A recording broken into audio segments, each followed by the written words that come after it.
আজকে আমাদের রাস্তায় নামার কারণ হচ্ছে আমার আপনার প্রত্যেকটা বাড়ির মেয়েকে সুরক্ষিত রাখার জন্য। আজকে কি মাগুর কি পেখানির যে আমার বোনটা, যে আমাদের কন্যাটা, যে কারো দিদিটা, শুধু নয় প্রত্যেকের বাড়ি মেয়ে আছে, সেই মেয়েগুলো নিরাপত্তা দেওয়া দরকার।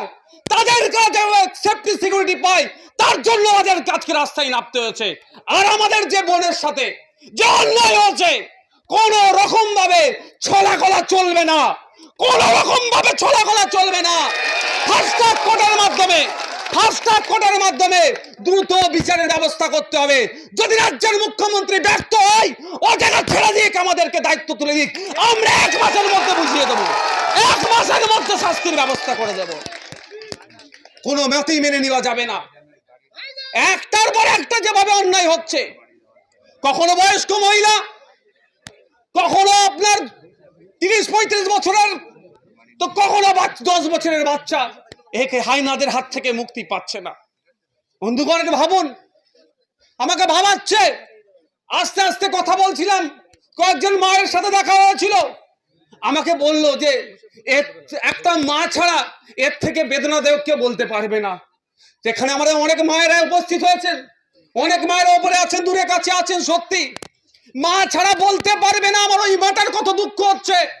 তো ওই মাটাকে দুঃখ আমাদেরকে ভাগ করে নিতে হবে এবং ওই মাকে দেখিয়ে দিতে হবে যে বাজে কুলাঙ্গাররা এই অন্যায় কাজ করেছে, তাদের যতক্ষণ না শাস্তি হচ্ছে আমরা ওই মায়ের সাথে থাকবো। আর শুধুমাত্র এই টিভিতে এসে বড় বড় ভাষণ দিয়ে চলে যাবে, ওটা হতে দেব না। একটা ডেডলাইন চাই, আমাদের ডেডলাইন চাই। আমি আশা করব মুখ্যমন্ত্রীর কাছে যে একটা ডেডলাইন দেবে এখানে, কারণ এখানে অলরেডি একজন অ্যারেস্ট হয়েছে এই মোস্তাকিম নামে। যার সাথে কেউ ছিল কি না ছিল না ওটা পুলিশ খুঁজে বার করবে। আমরাও চাই দ্রুত খুঁজে বার করুক এবং যত দ্রুত সম্ভব চার্জশিট দিয়ে ওকে কনভিক্ট করুক, ওকে দোষী সাব্যস্ত করুক এবং যে সাজা হবে দ্রুত দৃষ্টান্তমূলক শাস্তি দিক। দৃষ্টান্তমূলক শাস্তি দিলে এবং দ্রুত শাস্তি পেলে মনের মধ্যে যে কারো যদি পশুবৃত্তিগুলো থেকে থাকে, সে মনের মধ্যেই কবর দিয়ে দেবে, মনের মধ্যেই দাহ করে দেবে, যে ভয়ঙ্কর ব্যাপার ছাড়া হবে না। কিন্তু দুর্ভাগ্যের বিষয়, আমি গতকালকে বলেছিলাম, আজকেও বলতে বাধ্য হচ্ছে এখান থেকে মাননীয়ার কাছে, এখানে অনেক হাজার হাজার মানুষের মধ্যে অনেকে আছেন যাদের এখন দুর্গা উৎসব চলছে, সেটা ছেড়ে আজকে রাস্তায় কেন নামতে হবে? সত্যি আমাদের ভাবাচ্ছে, উৎসবকে ছেড়ে আজকে রাস্তায় নামতে হচ্ছে কেন? সরকার ব্যর্থ হচ্ছে। আর যারা সরকারকে ব্যর্থ করছে তাদের বিরুদ্ধে সরকার কি ব্যবস্থা গ্রহণ করছে সেটাও দেখতে পাচ্ছি না। আমি যতটুকু তথ্য পেয়েছি মিডিয়ার মাধ্যমে, যতটুকু জানতে পারলাম, যে আমার যখন হারিয়ে গিয়েছিল, নিখোঁজ হয়েছে, খুঁজে পাচ্ছে না, লোকাল ওই মহিষমারি পুলিশ ক্যাম্পে গিয়ে জানিয়েছিল। তারা ওখান থেকে কোথায় পাঠিয়েছে? জয়নগর থানা থেকে প্রায় 20 কিলোমিটার। আর যেখানে মিসিং হয়েছে ওখান থেকে 1-1.5 কিলোমিটারের মধ্যে মনে হয়, তাও তো নয়, 1 কিলোমিটারের মধ্যে। কিন্তু ওর পরিবারের লোকজনকে জয়নগর থানায় পাঠাচ্ছে। পরে শুনছি জয়নগর থানা থেকেও নাকি বলছে ওটা যে ওটা কুলতলি থানার আন্ডারে। এই থানা খেলতে খেলতে আজকে আমার বোনটাকে আমরা হারিয়ে ফেললাম। যদি যথাসময়ে মহিষমারি পুলিশ ক্যাম্পের যারা দায়িত্বরত ছিলেন তারা বেরিয়ে যদি একটু খোঁজাখুঁজি করতো, তাহলে হয়তো আমাদের বোনকে আমরা হারাতাম না। তো ওই সময় ডিউটিরত যারা ছিল তাদের বিরুদ্ধে মমতা ব্যানার্জি কি ব্যবস্থা গ্রহণ করেছে সেটাও আমরা জানতে চাই। তাদেরকে এখনো কেন অ্যারেস্ট করা হচ্ছে না এটা আমরা জানতে চাই। তাহলে কি মধ্যখানে ছাড় দিয়ে রেখেছে? এটা আমাদের ভাবাচ্ছে।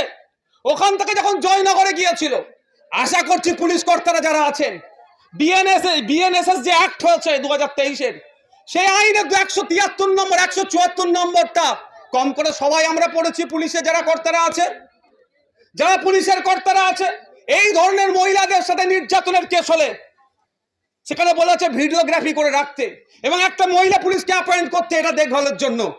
জয়নগর থানা কোথায় পার করলো? কুলতলি থানাতে যেতে বলছে।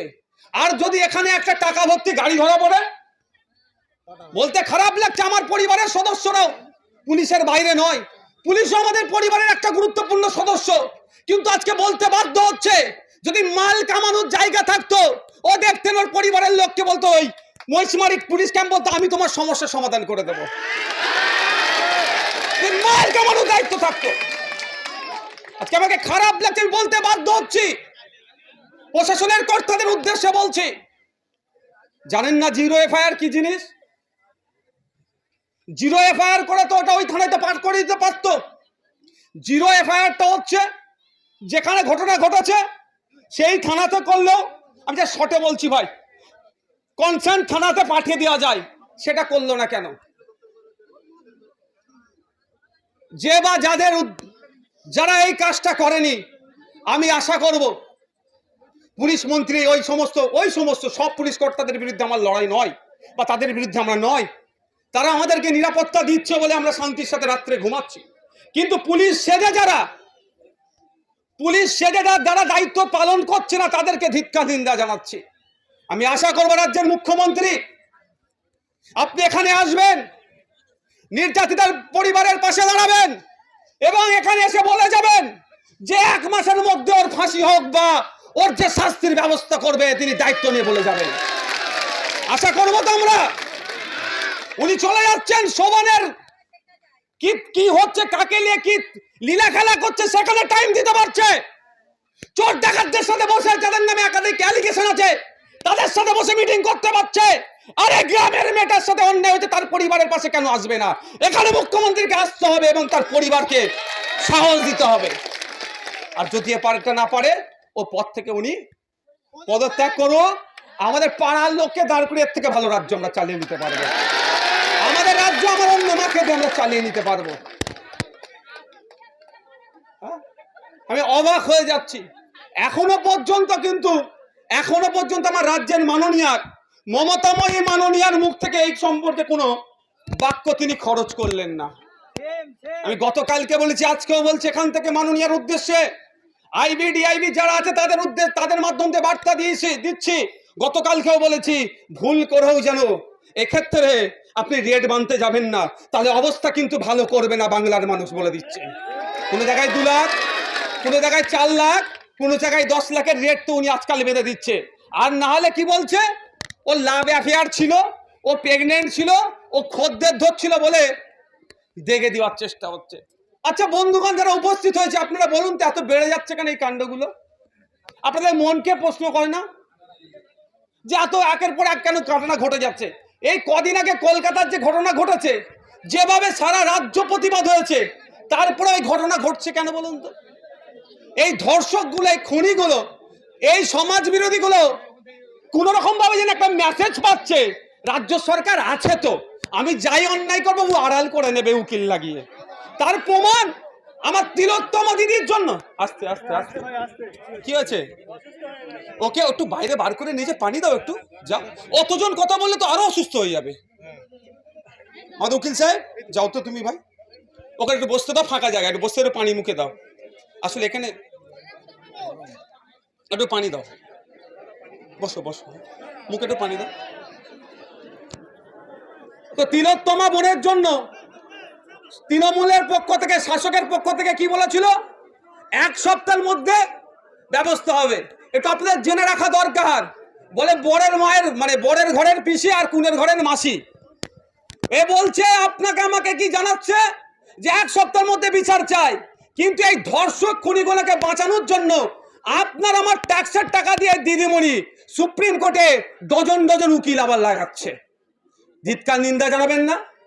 ওটাও ধর্ষকদের কাছে, খুনিদের কাছে একটা হয়তো মেসেজ চলে যাচ্ছে, যাই অন্যায় করি না কেন দিনের শেষে হয়তো যে সরকার আমাদেরকে বাঁচিয়ে নেবে, আড়াল করে দেবে। ফলে আজকে ঘটনা বেড়ে যাচ্ছে। 2020 সালে আপনাদের মাধ্যমে জানতে পারলাম, আজকে আমার যে বছর দশকের যে আমার নাবালিকা বোনের সাথে যারা অন্যায় করেছে বা যে অন্যায় হয়েছে, 2020 সালে ওর পিস্তুত দিদির সাথেও নাকি এই ধরনের তাকে ধর্ষণ করেছিল। এবং সে যখন লোকাল থানাতে গিয়েছিল, সে সময় কে পুলিশ কর্তা ছিল জানি না, সেই পুলিশ কর্তারা নাকি তাকে বলেছিল বা তার পরিবারকে বলেছিল টাকা পয়সা নিয়ে অ্যাডজাস্ট করে নিতে। ফলে সে বাধ্য হয়ে সুসাইড করেছে। আমরা এখানে উপস্থিত হয়েছি আগামী দিনে এই ধরনের ঘটনা ঘটতে না দেওয়ার জন্য।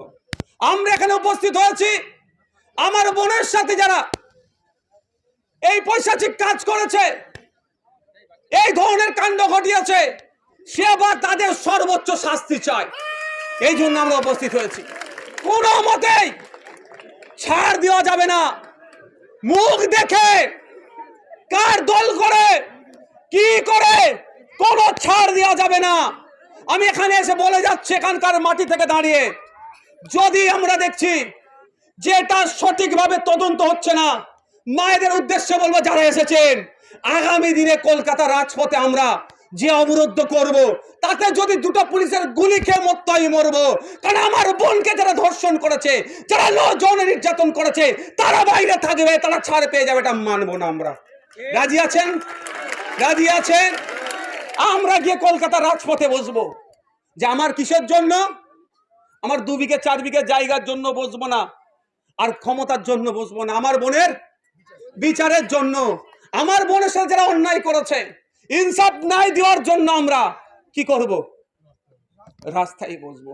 আমি একটা জিনিস ভেবে পাই না, আপনার গত বছরে এই যে মিসিং কেসটা না, এখানে পুলিশ কর্তারা থাকলে পরে জিজ্ঞাসা করবেন, তারা সহজে নিতে চায় না কেন, আমি বুঝে পাই না। করো গত বছরে কলকাতার এক ছেলে, মালদার এক ছেলে কলকাতা এসেছিল নিটের কোচিং নিতে।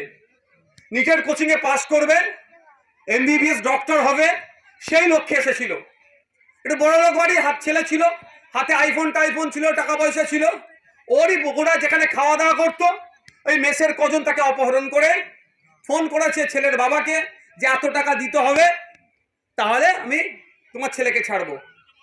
লোকাল থানাতে এখানে এসে যোগাযোগ করে জানানোর পরেও মিসিং নেয়নি, ডায়েরি পর্যন্ত নেয়নি। কিছুক্ষণ যাওয়ার পরে, বেশ কয়েক ঘন্টা কেটে যাওয়ার পরে, খোঁজাখুঁজির পরে কি হলো, ঠিক একইভাবে লাশ উদ্ধার হলো। কেন পুলিশের এত অনীহা? পুলিশের মধ্যে আইনের মতো সংস্কার আনা দরকার পুলিশ করে।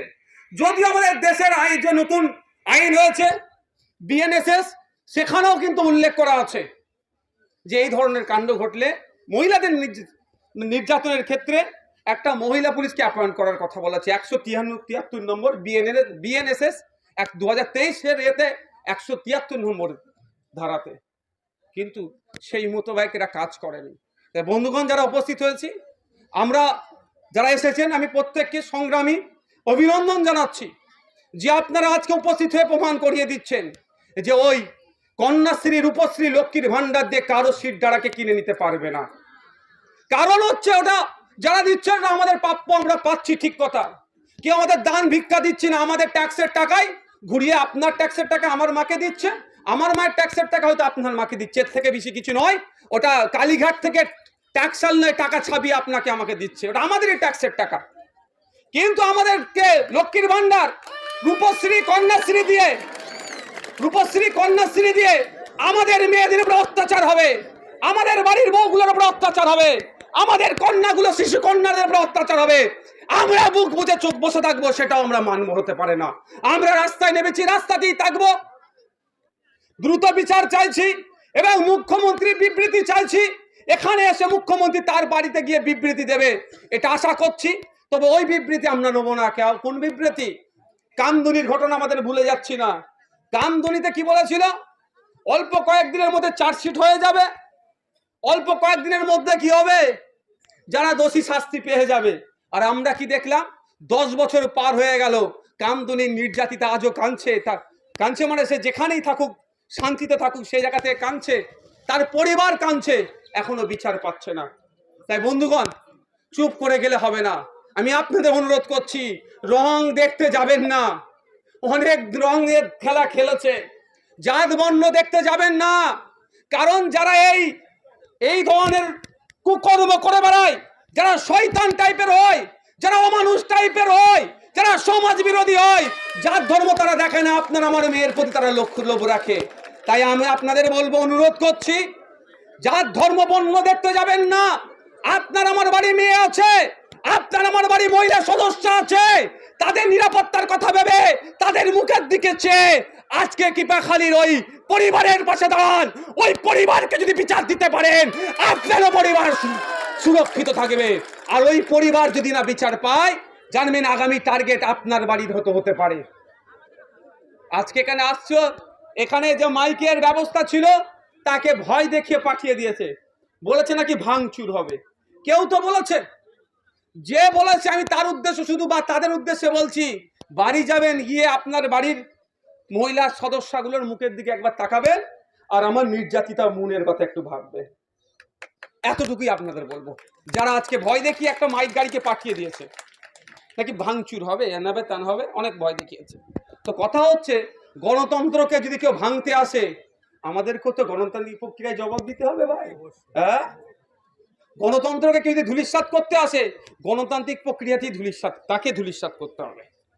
তো এই যারা এই ধরনের অন্যায়কে প্রশ্রয় দিচ্ছে তাদের বলবো, পাপ বাপকেও ছাড়ে না। কিন্তু আপনারা পাপকে প্রশ্রয় দিচ্ছেন, এই পাপ কিন্তু আগামী দিন আপনার ঘরেও হতে পারে। আমরা চাই না আপনার ঘরের সাথে হোক, আপনার সাথেও অন্যায় হোক। আসুন, রাস্তায় আসুন। গণতান্ত্রিক প্রক্রিয়াতে যারা অন্যায় করেছে তাদের বিরুদ্ধে সোচ্চার হন। আপনার রাজনৈতিক পরিচয় থাকতে পারে, যার বিভিন্ন রাজনৈতিক পরিচয় থাকতে পারে, সব পরিচয়ের ঊর্ধ্বে এখন আমরা মানুষ হয়ে, আমাদের পরিবার আছে, তাই একজন মানুষে একজন নির্যাতিতার পাশে দাঁড়াতে হবে। আমি শেষ করার আগে একটা কথা বলবো, মাইকের আওয়াজ যাচ্ছে আইবিডিআইবির মাধ্যমে, যে এই ঘটনাকে কেন্দ্র করে কয়েকটা মানুষ রাগের ক্ষোভের বহিঃপ্রকাশ করতে গিয়ে কিছু ঘটনা ঘটেছে। সেই ঘটনাকে সামনে রেখে যদি কোনো মানুষের প্রতি প্রশাসনিক কোনো অ্যাকশন নাই, কিন্তু এর পরিণতি যে কি ভয়ঙ্কর হবে সে তো আসবো। এর পরিণতি যে কি ভয়ঙ্কর হবে প্রশাসন কিন্তু সামলাতে পারবে না। এটা বলে যাচ্ছে আমি প্রশাসনের উদ্দেশ্যে, ওইটাই তো বলে যাচ্ছে। এটাই কারণ এতদিন মানুষ মুখ বুজে সহ্য করেছে, অন্যায় হয়েছে। এই অন্যায়টা হতো না যদি এই আপনার মহিষমারি বাজারের যে পুলিশ পোস্ট যে ছিল, তারা যদি যথাসময়ে ব্যবস্থা নিত, তাহলে আজকে আমাদের এখানে আসতে হতো না, আমাদের বোনটাকে হয়তো আমরা হারাতাম না। তাহলে প্রশাসনের ব্যর্থতার জন্য আজকে আমার বোনকে আমরা হারিয়েছি। তা আমরা এখান থেকে আওয়াজ শুনছি প্রশাসনের উদ্দেশ্যে, যে প্রশাসনের কর্তাদের জন্য আজকে আমাদের বোনকে হারিয়েছি, তাদের বিরুদ্ধে ব্যবস্থা গ্রহণ করুন, এবং যে নরখাদক যারা আছেন তাদের বিরুদ্ধে আপনারা ব্যবস্থা নিন। সমগ্র প্রশাসনের বিরুদ্ধে আমাদের ক্ষোভ নাই, রাগ নাই, অভিমানও নাই। যারা এসছেন সকলকে সংগ্রামী অভিনন্দন জানিয়ে আজকে আমার বক্তব্য এখানে সমাপ্ত করছি। আমাদের এই লড়াই চলতে থাকবে যতক্ষণ না পর্যন্ত